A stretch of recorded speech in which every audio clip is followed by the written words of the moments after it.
దేవుని ఘనమైన నామమునకు మహిమ కలుగునుగాక. మన ప్రభువును రక్షకుడునునైనా యేసుక్రీస్తు ప్రభుల వారి ఉన్నతమైన నామములో, ప్రశస్తమైన నామములో ప్రియ దేవుని బిడ్డలైన మీ అందరికీ కూడా నిండు హృదయపూర్వక శుభాభివందనాలు తెలియజేస్తూ ఉన్నాం. సర్వాధికారి అయిన దేవాతి దేవుని ఉచితమైన కృపా బాహుల్యత చొప్పున మరొక పర్యాయం మీతో కలిసి దేవుని మాటలు ధ్యానించుటకు దేవుడు నాకు ఇచ్చిన ఈ గొప్ప ఆధిక్యతను బట్టి నేను ఎంతగానో స్తుతిస్తూ ఉన్నాను. మనందరి జీవితాల్లో దేవుడు ఎన్నో ఘనమైన కార్యాలు చేస్తూ సజీవుని లెక్కలో మనందరము ఉండి మరల ఆయన మాటలు మనందరం ఒక్కసారి నెమరు వేసుకుని ధ్యానపూర్వకంగా అధ్యయనం చేయడానికి మీకు నాకు కలిపి దేవుడిచ్చినటువంటి గొప్ప ఆధిక్యతకై మనందరము కలిసి దేవునికి కృతజ్ఞతాస్తుతులు చెల్లించబద్దులమై ఉన్నాం. మంచిది ప్రియులరా, ఈ రోజున మరొక అంశభాగంతో మనం ఈ దినకాలపు వాక్యపు ధ్యానాన్ని మనం చేసి ముందుకు కొనసాగుదాం. ఈరోజు మనం ధ్యానం చేయబోతున్నటువంటి అంశభాగం ఏమిటి అంటే ఒంటరితనం. ఒంటరితనం చాలా సింపుల్గా చెప్పేశాం కదా, ఒంటరితనం. ఈరోజు మనం ధ్యానం చేయబోతున్న అంశభాగం ఏమిటి అంటే ఒంటరితనం. సాధారణంగా ప్రతి ఒక్కరి జీవితాల్లో ఒంటరితనం అనేది ఎప్పుడు వస్తూనే ఉంటుంది. మనుష్యులు ఎంతోమంది ఉన్నప్పటికీ, ఎంతో ఆస్తులు ఉన్నప్పటికీ, ఐశ్వర్యాలు ఉన్నప్పటికీ, చుట్టుపక్కల ప్రతి ఒక్కరు మన స్నేహితులు అవ్వచ్చు, రక్త సంబంధికులు అందరూ ఉన్నప్పటికీ ఒంటరితనంగా ఫీల్ అయ్యే వాళ్ళు చాలామంది. నాకెవరున్నారు, నా జీవితం ఏంటి, నా ప్రయాణం ఏంటి, ప్రతి ఒక్కరు ఈ ఒంటరిగా ఫీల్ అయిపోతూ లోన్లీగా వెళ్ళిపోతూ ఎంతో బాధను, ఎన్నో రకాల భయంకరమైన సిచ్యువేషన్స్లు ఈ ఒంటరితనంలో భయానక పరిస్థితులకు లోనైపోయిన వారు చాలామంది. ఈ వాక్యాన్ని వింటున్న మీరులో కూడా చాలామంది ఇప్పటికే ఒంటరితనంతో బాధపడుతూ ఉండొచ్చు. నేను ఒంటరి వాణ్ణి, ఒంటరి జీవితమే, ఒంటరి పోరాటమే, కుటుంబంలో అనేక సమస్యలే అని ఎంతోమంది బాధపడవచ్చు. అలాంటి ఒంటరితనం కూడా మన మంచికి అని, మన బాగుకి అని, మన ఆశీర్వాదానికి అని దేవుడు ఈరోజు మీతో మాట్లాడుతూ ఉన్నాడు. పరిశుద్ధ గ్రంథంలో కొంతమంది ఒంటరి జీవితాలు జీవిస్తూ ఒంటరి పోరాటం పడుతూ అనేక మంది ఎన్నో అద్భుతాలు పొందుకున్న కుటుంబాలను చూస్తూ మనం ముందుకు కొనసాగుదాం. మీ అందరికీ తెలుసు, అడవిలో ఒకటే క్రూర మృగం, మృగరాజు అని మాట్లాడుతూ ఉంటాం. అడవిలో అనేక క్రూర మృగాలు ఉన్నాయి. దానిలో ప్రథమంగా మృగరాజు, అడవికి రాజు అని ఎవరిని పిలుస్తాం? సింహాన్ని పిలుస్తాం. మీరు గమనించినట్లయితే సింహం ఒక గుంపుగా వెళ్తుందా, వేటాడడానికి సింగిల్గా వెళ్తుందా? మీరు గమనిస్తే పందులు గుంపుగా వెళ్తాయి, కుక్కలు, నక్కలు, మేకలు, గొర్రెలు గుంపులుగా వెళ్తాయి. అలా గుంపుగా ఉన్నప్పుడు సింహం సింగిల్గా వెళ్ళి అటాక్ చేస్తుంది, పోరాడుతుంది, పోరాడి గొప్ప విజయాన్ని పొందుతుంది. అవునా కాదా? మన జీవితంలో కూడా అంతే. కొన్నిసార్లు ఒంటరితనం మనం పోరాట యోధులుగా మార్చబడడానికి, పోరాడి పటిమను మనలో రెట్టింపు చేయడానికి దేవుడు కొన్నిసార్లు ఒంటరితనాన్ని ఆయనే మనకిస్తారు. దానిలో పడిపోతామని కాదు, నిలబడి నీ సత్తాని చూయించుకుని, నీ పటిమను చూయించుకుని నిలబడడానికి, గొప్ప అద్భుతమైన విజయాన్ని పొందుకోవడానికి అనేక సార్లు ఒంటరితనం మన జీవితాల్లోకి వస్తుంది. కానీ మనమేమో ఒంటరితనం వచ్చిందని నిరుత్సాహపడుతూ, ఏదేదో నాకు అయిపోయింది, దేవుడు లేడు, ఎవరు లేరు, నాకేది అయిపోయింది, నా బ్రతుకు అయిపోయింది అని ఇష్టానుసారంగా మనమే మాట్లాడుకుని బాధలు పడుతూ ఉంటాం. సరే, ఇవన్నిటినీ పక్కన పెట్టి ఒంటరితనంగా ఫీల్ అవుతున్న నీకు ఆ ఒంటరితనం నుంచి గొప్ప అద్భుతమైనటువంటి కార్యాలు మన జీవితాల్లో జరిగించడానికి దేవుడు సిద్ధంగా ఉన్నాడు. ఈ ఒంటరితనం నుంచి నువ్వు కూడా కొన్ని గొప్ప కార్యాలు చేయాలని దేవుడు ఎదురు చూస్తూ ఉన్నాడు. ఏమిటి ఆ ఒంటరి కార్యాలు? అసలు ఏం జరిగింది? ఒంటరితనంతో జయించిన వారి యొక్క జీవితాలను చూసి మనం ముందుకు కొనసాగుదాం. మొట్టమొదటిగా ఆదికాండము 7వ అధ్యాయము 7వ వచనము గల వాక్యమును చూద్దాం. అప్పుడు నోవాహును అతనితో కూడా అతని కుమారులను అతని భార్యయు అతని కోడండ్రును ఆ ప్రవాహ జలములను తప్పించుకొనుటకై ఆ ఓడలో ప్రవేశించిరి. నోవాహు, అతని కుమారులైన షేము, హాము, యాపేతు, వారి యొక్క కుటుంబం, వారి భార్యలు, వారి పిల్లలు తప్పించి ఇంకెవ్వరు లేరు ఆ ఊళ్ళో. దేవుడు లోకమంతటా సంచారం చేసి ఒక్కడైనా నీతిమంతుడు లేడా అని చూస్తున్నప్పుడు నీతిమంతుడు ఒకడు కనపడ్డాడు. ఎవరైనా? నోవాహు గారు. దేవుడు ఆయన్ని ఎన్నుకొని దానికంటే ముందుగా మనుష్యులు చేసిన పాపం నిమిత్తమై నేను ఎంతగానో, వారు బ్రతుకుతున్న బ్రతుకు నిమిత్తమై ఎందుకు వారిని నేను చేశాను, ఎందుకు వారిని సృష్టించుకున్నాను అని సంతాపపడ్డాను నేను. చూస్తారు కదా 6వ అధ్యాయంకి రండి ఒకసారి. అదే ఆదికాండము 6వ అధ్యాయము 5వ వచనము గల వాక్యమును చూద్దాం. నరుల చెడుతనము భూమి మీద గొప్పదనియు వారి హృదయం యొక్క తలంపులలోని ఊహ అంతయు ఎల్లప్పుడూ కేవలము చెడ్డదనియు యెహోవా చూచి తాను భూమి మీద నరులను చేసినందుకు యెహోవా సంతాపమునంది తన హృదయములో నొచ్చుకొనెను. నరులు ఎప్పుడు చెడ్డ తలంపులు కలిగి చెడు పనులు చేస్తూ ఉన్నారు. వీరిని నేను సృష్టించినందుకు సంతాపపడుతూ ఉన్నా, ఎందుకు చేశానా అని చెప్పి బాధపడుతూ ఉన్నా అని చెప్పి దేవుడు మాట్లాడుతూ, వారిని సంహరించడానికి జల ప్రళయాన్ని నేను తీసుకురాబోతున్నా. నోవాహు, నువ్వు ఒక ఓడను నిర్మించి ఆ ఓడలో రక్షణ నిమిత్తమై ప్రతి ఒక్కరూ బ్రతకడానికి సువార్తను ప్రకటించు. ఇట్లా వస్తుంది చెప్పు, వచ్చిన వారు రక్షించబడతారు అని. అయితే బోధించాడు, నిలబడ్డాడు. దేవుడు చెప్పిన విధంగా ఓడను తయారు చేశారు. చివరికి మరణకరమైన జల ప్రళయము సంభవించినప్పుడు ఒంటరిగానే మిగిలిపోయాడు. ఒంటరి కుటుంబానంగానే మిగిలిపోయింది. రక్త సంబంధికులు లేరంటారా? బంధుమిత్రులు లేరంటారా? శ్రేయోభిలాషులు లేరంటారా?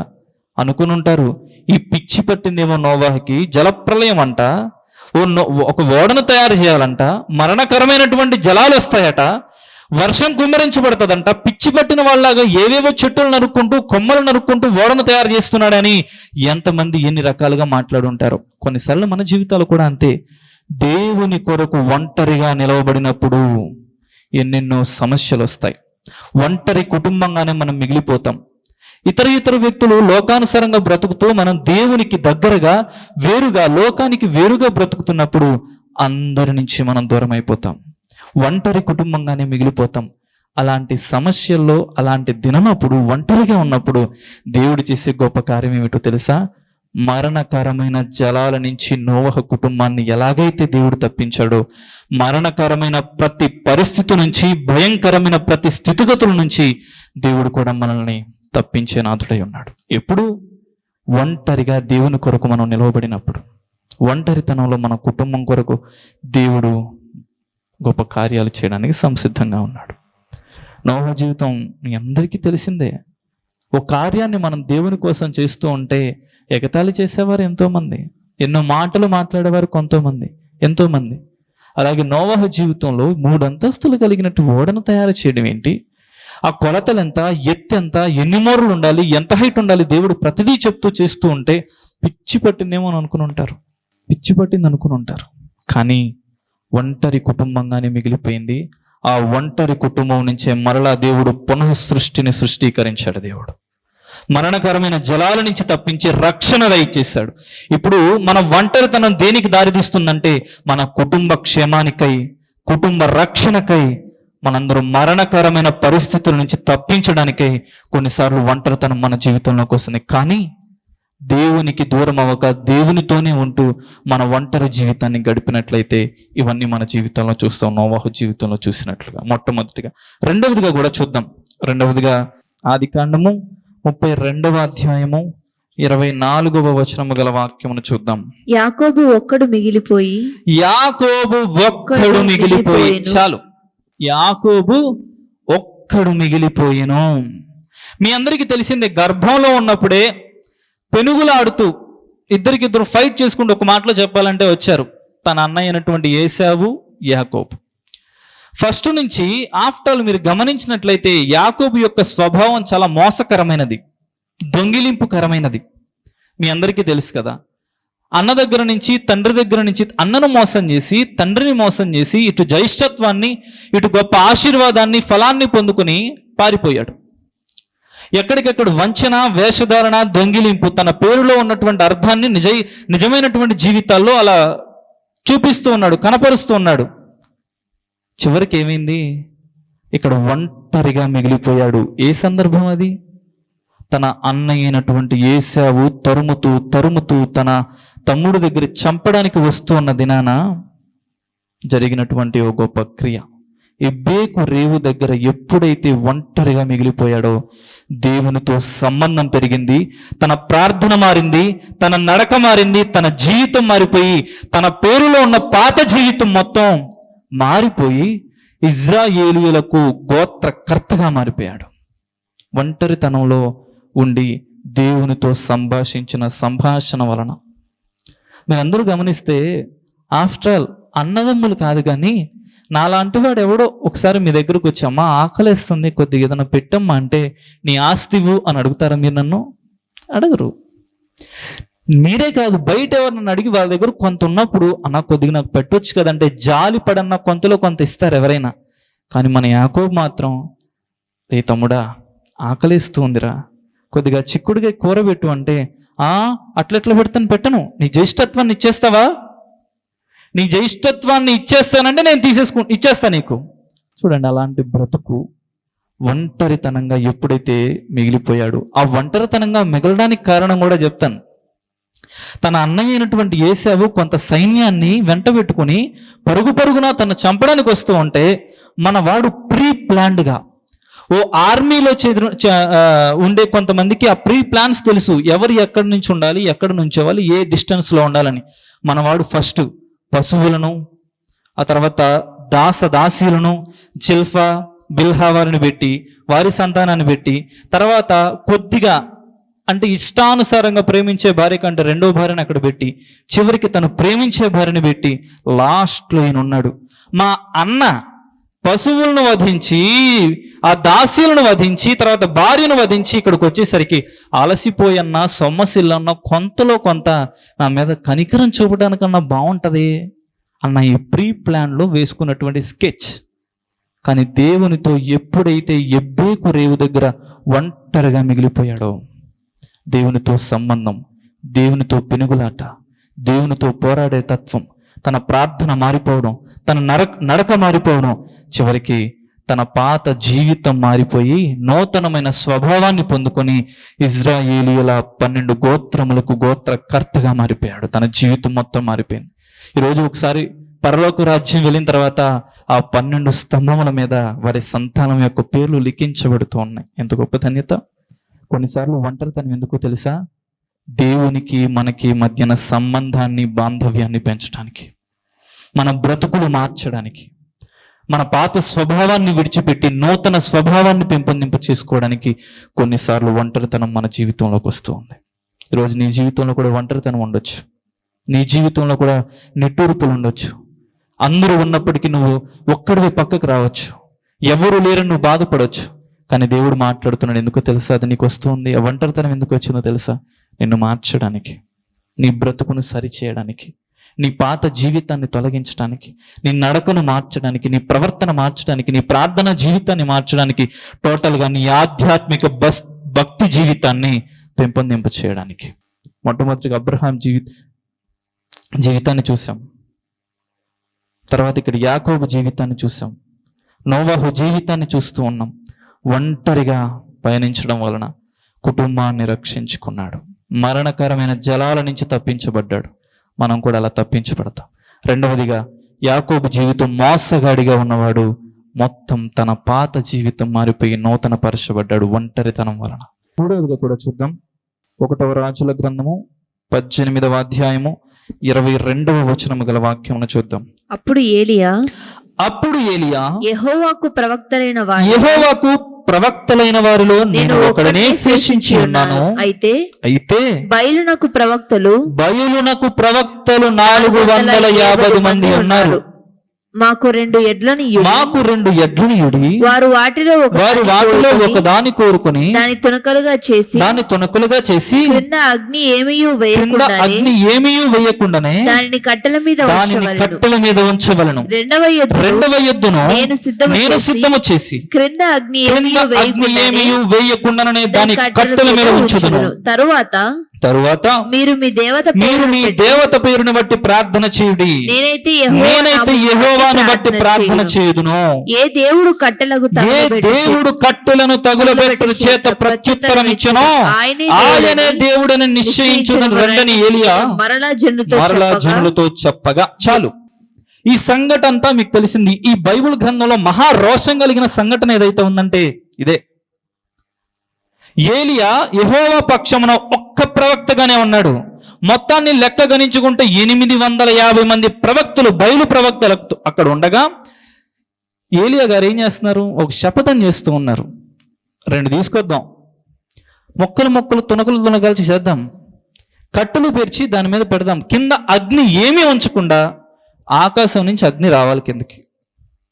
మీరు చేసేస్తారు, తర్వాత నేను చేస్తా అని శపథం చేస్తాడు. మీరందరూ గమనించండి, 850 మంది బయలు ప్రవక్తలు ఎక్కడ? ఒక్కడే. వారందరూ ఒక్కొక్క దెబ్బ, ఒక్కొక్కరు 10 దెబ్బలు వద్దు.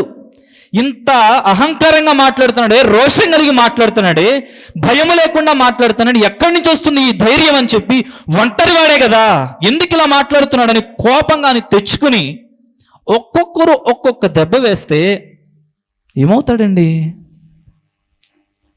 ఈ లెగర్ ఎందుకైనా పనికొస్తారా? కానీ ఒంటరిగా ఉన్నవాడు, అనేక సైన్యములకు అధిపతి అయినటువంటి యెహోవా అతని పక్షాన ఉన్నాడు కాబట్టి దేవుడు ఎప్పుడైతే దేవునికి ప్రార్థించాడో ఆకాశం నుంచి అగ్నిని రప్పించాడు. అందరూ బిత్తరపోయారు. వాళ్ళు కింద పడి పైన పడి చేతులు కోసుకుని రక్తాలు చిందించి పొర్లుదండాలు పెట్టి ఎన్నెన్నో చేస్తూ ఉన్నా, ఎంతెంతో సాగిలు పడుతూ ఉన్నా నిప్పు రవ్వ కూడా కిందకి రాల్లా. ఒంటరితనంగా ఉండి, ఒంటరి వాడైనప్పటికీ దేవుని పక్షాన నిలబడి దేవునికి మహిమకరముగా నిలబడ్డాడు. కొన్నిసార్లు ఒంటరితనం ఎందుకు వస్తుందో తెలుసా? మన జీవితాల్లో దేవుని కొరకి నడుం బిగించుకున్నప్పుడు, పరిచర్య చేస్తున్నప్పుడు ఒంటరి వరం అయిపోతాం చాలాసార్లు. ఎందుకో తెలుసా? ఆ ఒంటరితనం నుంచి దేవుని మహిమార్థమై మనం గొప్ప కార్యాలు చేస్తామని, ఎలా నిలబడతాడో అని దేవుడు మనల్ని పరీక్షిస్తూ ఉన్నారు. అందుకొరకు కొన్నిసార్లు ఒంటరితనం మనకు వస్తుంది. కానీ ఇవన్నీ మనం ఆలోచించుకోం. నాకే ఎందుకు వస్తుంది? నాకే ఎందుకు ఇన్ని బాధలు? దేవుడు ఉంటే నాకే ఇన్ని బాధలు ఎందుకు పెడుతూ ఉన్నారు? నాకే ఎందుకు ఇంత అనారోగ్యం? నాకే ఎందుకు ఈ రకమైనటువంటి ఒంటరితనాలు అని మనం బాధపడిపోతూ ఉంటాం. దేవుని కనుచూపులో, దేవుని చిత్తంలో ఎవరైతే ఉంటారో వారికి అనేకమైనటువంటి పరీక్షలు ఎదురవుతాయి. ఆ పరీక్షలో ఒంటరితనం అనేది కూడా ఒకటి. కాబట్టి ఒంటరితనంగా ఉన్నారని ఏ ఒక్కరు ఎప్పుడు ఫీల్ అవనక్కర్లేదు. తర్వాత వ్యక్తిని కూడా చూద్దాం మనం. అదేవిధంగా దానియేలు గ్రంథము 6వ అధ్యాయము 10వ వచనం గల వాక్యమును చూద్దాం. ఇట్టి శాసనము సంతకము చేయబడినని దానియేలు తెలుసుకొనినను అతడు తన ఇంటికి వెళ్లి యథాప్రకారముగా అనుదినము 3 మోకాలుని తన ఇంటి పైగది కిటికీలు యెరూషలేము తట్టునకు తెరవబడి ఉండగా తన దేవునికి ప్రార్థన చేయుచు ఆయనను స్తుతించుచు వచ్చెను. మరలా చదువుదాం అదే వచనం మీకు అర్థమయ్యే విధంగా. ఇట్టి శాసనము సంతకము చేయబడినని దానియేలు తెలుసుకొనినను అతడు తన ఇంటికి వెళ్లి యథాప్రకారముగా అనుదినము 3 మోకాలుని. చాలు, అనుదినముగా 3 మోకాలుని. ఒంటరివాడే. సింహాల బోనులో వేసినప్పుడు ఒంటరివాడిగానే ఉండిపోయాడు. అయితే దేవుని యొక్క శక్తి మేరకు సింహపు నోర్లు మూయించేశాడు. ఎటువంటి ఆపద లేకుండా సింహాన బోలులో నుంచి తిరిగి మరలా బయటకు వచ్చాడు. ఒంటరిగానే అంత 3 మ్రోకరించి ప్రార్థన చేస్తూ ఉన్నాడు. ఒంటరిగానే, ఎవరూ రాలా. కొంతమంది అనుకుంటూ ఉంటారు, ప్రార్థనకు ఒక్కడిని ఎక్కడికి వెళ్తాను, నాతో పాటు తోడుకు వస్తావా, ఇదిగో నా బైబిల్ పట్టుకో అని. ఇలాంటి వారు కూడా ఉన్నారు. నా బైబిల్ పట్టుకో, నా పాటల బుక్ పట్టుకో, నా ప్రార్థనకి వెళ్దాం. ఒక్కడిని ఎవరిని వెళ్ళేది? ప్రార్థన నేను చేసుకోవాలా? నువ్వు కూడా వస్తే చేసుకుంటా, కాసేపు మనం మాట్లాడుకోవచ్చు, తందనాలు ఆడుకోవచ్చు. ఈరోజు జంటలు ఎక్కువైపోతున్నారు మందిరాల్లో. జంటలు చూసుకోవడానికో జంటలుగానో వస్తూ ఉన్నారు. ఒంటరితనంలో, ఒంటరి పోరాటంలో, ఒంటరిగా ప్రార్థించే దానిలో గొప్ప శక్తి ఉంది. మరణకరమైనటువంటి సింహాల బోనులో నుంచి శాసనం వేయబడింది. సింహాల బోనులో పడవేస్తాడు రాజైనటువంటి వాడు. అలాంటి మరణకరమైన పరిస్థితుల్లో నిబంధన పాస్ అయిపోయినప్పుడు, రూల్ పాస్ అయినప్పుడు వెళ్ళిపోయి ఒంటరిగా మోకాళ్ళుని ప్రార్థన చేస్తూ ఉన్నాడు. బెంబేలెత్తిపోలా, భయపడిపోలా, పారిపోలా, సొమ్మసిల్లిపోలా, నిరుత్సాహపడలా. యథావిధిగా ఎప్పుడు ఎలాగైతే తన స్వభావం ఉందో అలానే మరలా ప్రార్థన చేస్తూ ఉన్నాడు.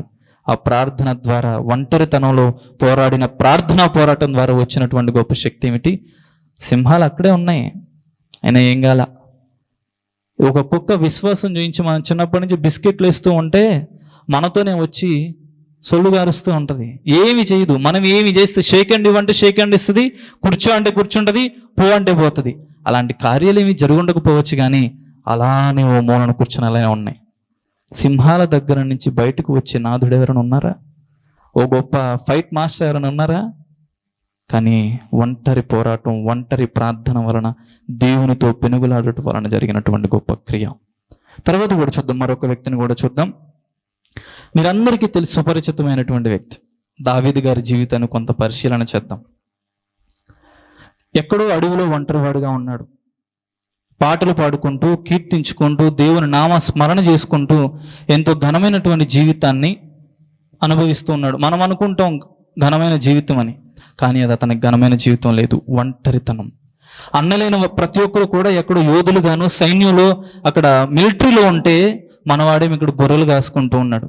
ఈ గొర్రెని ఎప్పుడు ఏ ఎలుగుబంటి వస్తుందా, ఏ సింహం వస్తుందా, ఏ చిరుతుపులు వస్తుందా అని కాపాడుకుంటూ వాటిని చూసుకుంటూ ఉండటమే అతని పని.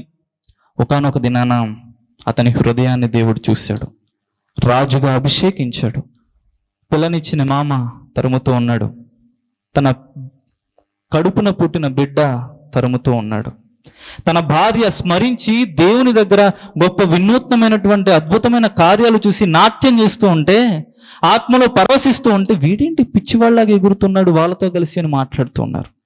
ఒక పక్కన భార్య, ఒక పక్కన కుటుంబం, ప్రతి ఒక్కరు కూడా తరుముతూ భయం భయం, మరణం మరణం అనే ప్రతి నిమిషం కూడా చావు బ్రతుకుల మధ్యన పోరాడుతూ ఉన్నాడు. ఒంటరితనంగానే ఉన్నాడు. ఎక్కడ దేవుణ్ణి విడిచిపెట్టలే. ఆయన ఎప్పుడు బాధపడేది ఒకటే, ఇంతమంది నన్ను తరుముతున్నారు, ఇన్ని వేదనలు వస్తున్నాయి, ఇన్ని శోధనలు వస్తున్నాయి అని కాదు, నా దేవుని మందిరంలో నేను గడపలేకపోతున్నాను, ఆయన మాటలు నేను ధ్యానించలేకపోతున్నాను, దేవుని స్తుతించలేకపోతున్నానన్న బాధ తప్పించి. అలా ఒంటరితనంలో కూడా దేవుని విడిచిపెట్టలా, దేవుని తోడుగా ఉన్నాడు. చివరికి సాక్షాత్తు దేవాతి దేవుడు అంటున్నాడు, దావీదు నా హృదయానుసారుడు. హృదయంలో దావీదు ఎప్పుడు అట్లా స్మరించుకుంటూ ఉంటాం, దావీదు నా హృదయానుసారుడు. ఒకసారి దేవుడు మనల్ని గుర్తు తెచ్చుకుంటే మనకేమొస్తుంది? వీడా పాపి. ఇంకొకరిని ఎవరైనా తలుచుకున్నాం, ఓ మీరమ్మనో, ఓ మరియమ్మనో, ఓ పేతురైనో పెట్టుకున్న పిల్లల్ని తలుచుకుందాం, వీడా భ్రష్టుడు, వీడా వేషధారణ. దేవుడు మనల్ని చూస్తూ తలంచుకుంటూ, నా బిడ్డ ఎంత చక్కగా భక్తి చేస్తున్నాడు, ఒంటరితనంలో కూడా పోరాడుతున్నాడు, బలా అనిపించుకునే జీవితాలు మనకున్నవా? ఒంటరితనం నాకే ఎందుకు వచ్చిందని దేవుణ్ణి దూషించే స్థితిగతుల్లో మీరున్నారా? ఈరోజు ఒంటరితనం ఊరికే మనకు రావట్లా. ఆ ఒంటరితనం నుంచి దేవుడు తప్పించి అత్యధికమైనటువంటి మేలులతో నింపడానికే మన జీవితాల్లో ఒంటరితనం వస్తుంది. మొట్టమొదటిగా ఒంటరి కుటుంబంగా మిగిలిపోయింది నోవాహు కుటుంబం. మరణకరమైన జలాల నుంచి తప్పించబడి రక్షణ అనే నిత్య జలాలతో పొందుకున్నాడు. రెండవదిగా యాకోబు జీవితం పాత స్వభావాన్ని అంతటిని వదిలిపెట్టి ఎబ్బేకు రేవు దగ్గర ఎప్పుడైతే ఒంటరివాడుగా మిగిలిపోయాడో మార్చబడి ఇజ్రాయేలు ప్రజలకు గోత్రకర్తగా మార్చబడ్డాడు. రెండవదిగా కర్మేలు పర్వతంపై ఏలియా ఒక్కడే మిగిలిపోయాడు. బయలు ప్రవక్తలు 850 మంది, ఒక్కొక్కరు ఒక్కొక్క దెబ్బేసిన మనాడు ఎక్కడ కనపడ్డు. అయినా సరే దేవుని ఎదుట మహిమార్థమై నిలవబడ్డాడు. ఒంటరితనంగానే మిగిలి దేవుని గొప్ప విజయాన్ని జయించాడు. కొన్నిసార్లు ఒంటరితనం అత్యధికమైనటువంటి విజయాన్ని భక్తి జీవితంలో, నిజమైనటువంటి వాస్తవిక జీవితాల్లో కూడా గొప్ప విజయాన్ని పొందడానికి దేవుడు మన జీవితాల్లో ఒంటరితనాన్ని తీసుకువస్తూ ఉన్నాడు. ఎందరికీ గమనించాల్సింది ఏంటి అంటే, సింహం ఎప్పుడు ఒక్కగానే అటాక్ చేస్తూ ఉంది, సింగిల్గానే వెళ్తూ ఉంది. పందులే గుంపులు గుంపులుగా వస్తాయి, మీ అందరికీ తెలిసిందే. గుంపులు గుంపులుగా వచ్చి బురదల్లో పొరలాడి ఒక్కసారిగా పైకి పోతాయి. ఈరోజు పందుల్లాగా పాపం అనే బురదల్లో, గుంతల్లో మిగిలిపోతూ, ఆ మురికి బట్టలతో భ్రష్టత్వంతో బ్రతికిపోతూ కాలాన్ని వెళ్ళబుచ్చేస్తున్నవారు చాలామంది. ఒంటరితనంగా పోరాడుతావని ఆ ఒంటరితనాన్ని దేవుడు మనకిస్తూ ఉంటే, ఈ భక్తి జీవితంలో, పరిశుద్ధ జీవితంలో ఒంటరితనంతోనే జయించి విజయాన్ని పొంది దేవునికి మహిమార్థంగా నిలబడిన వారు చాలా మంది. మనము కూడా ఆ జాబితాలో ఉంటామని కొన్నిసార్లు ఒంటరితనం మన జీవితాల్లోకి వస్తుంది. కాబట్టి ఒక సోదరి, మీ జీవితాలు ఇప్పటికే ఒంటరితనం ఉంటే భయపడనక్కర్లేదు. ఇప్పటికీ మీ జీవితాలు నేను ఒక్కడిని, నాకెవ్వరు లేరు అనుకున్నంటే మీరు భయపడనక్కర్లేదు. ఆ ఒంటరితనం నుంచే ఒక్కడివిగా ఉన్న నీవు 10,000 మంది నీ కుడిన నీ ఎడమన ఎవరు మనల్ని తరుముతున్నా సరే, మన సైన్యములకు అధిపతి అయినటువంటిది గొప్ప దేవుడు మన పక్షాన ఉన్నాడు. మనం ఎప్పటికీ భయపడనక్కర్లేదు, నిరుత్సాహపడనక్కర్లేదు. ఒంటరిగానే పోరాడదాం. ఈ భక్తి జీవితాన్ని జయకరంగా, విజయవంతంగా ముగించుకుందాం. ఇహలోకంలో దేవుడిచ్చే గొప్ప ఆశీర్వాదాలు పెంపొందింప చేసుకుందాం. ముగించుకుందాం ప్రార్థనతో. పరిశుద్ధుడైన తండ్రి, పరలోకమందున్న మా దేవా, మీ ఘనమైన నామమునకు వేలాది స్తుతి స్తోత్రములు చెల్లించుకుంటూ ఉన్నాం.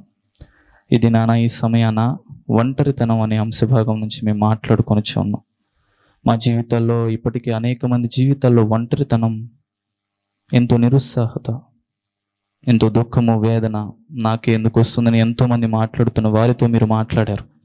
ఒంటరితనం నుంచి తప్పించి అనేకమైనటువంటి గొప్ప విజయాలు చూడడానికే ఆ ఒంటరితనం నుంచే మేము పోరాడే తత్వాన్ని పెంపొందింపు చేసుకోవడానికి నీపైన మరింతగా ఆనుకొని హత్తుకొని బ్రతుకుటకు సహాయం చేయండి. ప్రతి ఒక్కరికి సారవంతమైన నేలను పడిన విత్తనము వలె విత్తినటువంటి ఈ వాక్యం వింటున్నటువంటి ప్రతి ఒక్క బిడ్డల యొక్క హృదయాల్లో 30 60 100 మీరే ఫలింపచేసి మహిమ, ఘనత, ప్రభావాలు మీరు పొందుకోమని మాకు రక్షకుడు, ప్రాణ విమోచకుడైన యేసుక్రీస్తు పరిశుద్ధమైన నామములో ప్రార్థించి అడిగి పొందుకొని ఉన్నాము తండ్రి. ఆమేన్. మన ప్రభువును రక్షకుడునునైన యేసుక్రీస్తుల వారి యొక్క ప్రశస్తమైన నామములో ప్రొద్దుటూరు పరిసర ప్రాంతాలలో ఉన్నటువంటి ఆత్మీయులైన దేవుని ప్రియబిడ్డలైన మీ అందరికీ శుభవందనములు తెలియచేయుచున్నాను. ప్రభునందు ప్రియులారా, దేవుని మహాకృపను బట్టి ప్రొద్దుటూరు ప్రాంతంలో హోమస్పేటలోని రాఘవరెడ్డి ఫంక్షన్ హాల్లో గడిచిన 2 సంవత్సరాల నుంచి జరుగుతున్న స్వార్థ కూడికను మార్చబడినది అని తెలియచేయుటకు సంతోషిస్తున్నాను. పైకి ఎక్కలేని అననుకూలతలో ఉన్నప్పుడు అందరము ప్రార్థన చేయగా ప్రొద్దుటూరు నడిబొడ్డున ఉన్నటువంటి ఒక స్థలమును దేవుడు మనకు లీజుకిచ్చాడు. ప్రొద్దుటూరులోని గాంధీ రోడ్లో, అనగా సూపర్ బజార్ రోడ్డులో కల్లూరు ప్రసాద్ రెడ్డి అనబడే ఎముకల డాక్టర్ హాస్పిటల్ ఎదురుగా ఈ సువార్త కూడిక, సాయంకాలపు సువార్త కూడికను ప్రారంభించాం. దేవునిందు ప్రియులారా, ఒక వాక్యము కొరకు మాత్రమే ఈ కూడికను ప్రారంభించాం. వాక్యము ప్రొద్దుటూరులో లేదు అని కాదు, కానీ మరింతగా దేవుని వాక్యము మీకు చేరువ చేయాలి అని, ప్రతిదినము టీవీలో వింటున్నటువంటి దేవుని వాక్యాలు మీకు ఆశీర్వాదకరంగా ఉన్నాయి అని, ఒక సంఘ ప్రాంత భేదము లేకోకుండా ఉదయకాలపు కొన్ని అననుకూలతలో కూడా చాలామంది ఆరాధనకు వెళ్ళలేని వారికి, దేవుని వాక్యము వినలేని వారికి ఒక సౌకర్యవంతముగా సూపర్ బజార్ రోడ్డులోని కల్లూరు ప్రసాద్ రెడ్డి హాస్పిటల్ ఎదురుగా ఒక క్రీస్తు ప్రార్థనా గృహము అనే ఒక స్థలంలో ప్రతి ఆదివారము సాయంకాలం 6 గంటల నుంచి 8:30 వరకు ఈ సువార్త కూడిక జరుగుతుంది. కేవలం దేవుని వాక్యము మాత్రమే ప్రకటించే ఒక ప్రణాళికతో, వాక్యమే అన్ని కార్యాలు చేయగలదు, వాక్యము మాత్రమే నెమ్మది ఇవ్వగలదు, వాక్యము మాత్రమే స్వస్థపరచగలదు, వాక్యము మాత్రమే సరైన మార్గములో నడిపించగలదు, వాక్యము మాత్రమే గొప్ప ఆదరణ ఇవ్వగలదు, వాక్యమే జీవాధారమై ఉన్నది అని తెలియచేయే అమూల్యమైన ఉద్దేశముతో ఈ ప్రతి ఆదివారపు సాయంకాలపు స్వార్థ కూడికను ప్రారంభించాం. ప్రియులారా, ఇప్పటికే అనేక మంది కూడికకు వస్తూ ఉన్నారు. మే 19వ తారీఖు 2024 ఆదివారపు దినాన ప్రారంభించాం. అనేక మంది కూడికకు వచ్చి దేవుని వాక్యం వింటూ దేవుని రాకడకు సిద్ధపడుతూ ఉన్నారు. మరి మీరెందుకు రాకూడదు? మిమ్మల్ని కూడా ఒక ప్రేమపూర్వకమైన ఆహ్వానాన్ని అందిస్తూ ఉన్నాం. రండి. వాక్యము కరువైపోతున్న చివరి దినాల్లో, వాక్యము దొరకని దినాలు రాబోతున్న దినాలలో ముందుగానే వాక్యాన్ని మనం ఒక నిర్దిష్టమైనటువంటి సందేశములతో, ఒక చక్కటి అంశ భాగములతో ప్రతి ఆదివారం సాయంకాలం 6 గంటల నుంచి 8:30 వరకు చక్కటి పాటలు, దేవుని స్తుతిస్తూ దేవుని వాక్యాన్ని పంచుకొని వచ్చిన మీ అందరి కొరకు నేను ప్రార్థిస్తాను. దేవుడు నూతన కార్యాలు చేయుటకు సామర్థ్యం కలిగిన వాడు. రండి, సూపర్ బజార్ రోడ్లోని కల్లూరు ప్రసాద్ రెడ్డి హాస్పిటల్ ఎదురుగా ఈ యొక్క సువార్త కూడిక ప్రతి ఆదివారం జరుగుతుంది. వీక్షకులైన మీ అందరినీ, ఆత్మీయులైన మీ అందరినీ ప్రేమపూర్వకంగా ఆహ్వానిస్తున్నాం. వచ్చిన తదుపరి మీరు నేను కలిసి ప్రభువును ఆరాధిద్దాం. వస్తారు కదూ? ప్రేమతో మిమ్మల్ని ఆహ్వానిస్తూ దైవజనుడు ఓ రూబేన్ గారు. ప్రభు పేరట మీకు వందనములు. మా చిరునామా దైవజనుడు బ్రదర్ ఓ రూబేన్ గారు, క్రీస్తు ప్రార్థనా మందిరం, డోర్ నెంబర్ 1-10-386, నగరిగుట్ట, పులివెందుల, కడప జిల్లా. మీ ప్రార్థనా అవసరాల కొరకై సెల్ నంబర్ 9989067409.